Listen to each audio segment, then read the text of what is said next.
کیا آپ کبھی سوچتے ہیں کہ ہمارے چھوٹے چھوٹے کاموں کا بھی ہمیں اجر کیوں ملتا ہے؟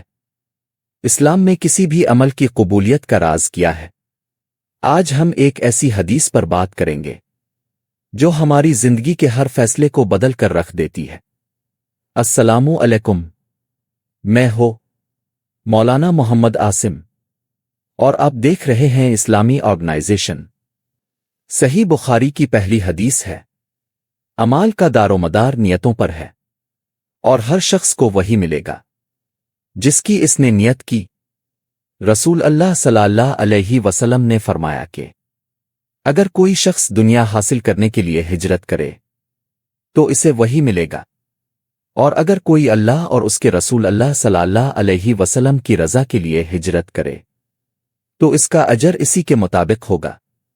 یہ حدیث ہمیں سکھاتی ہے کہ ہم جو کچھ بھی کریں، چاہے وہ عبادت ہو، پڑھائی ہو، اپنا پروفیشنل کام، اس کے پیچھے ہماری سوچ نیت کیا ہے۔ دوستو، اس کا مطلب یہ ہے کہ اگر آپ ایک چھوٹی سی نیکی بھی خلوص نیت سے کرتے ہیں تو وہ اللہ کے ہاں بڑی بن جاتی ہے۔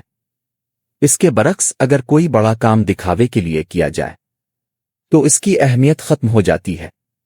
آج سے ہم عہد کریں کہ ہم جو بھی کام کریں گے پہلے اپنی نیت کو چیک کریں گے کہ کیا یہ صرف اللہ کی رضا کے لیے ہے۔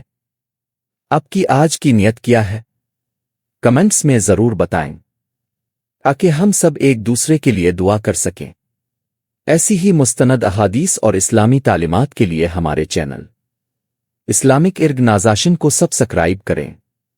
اللہ ہمیں اپنی نیتیں خالص کرنے کی توفیق دے۔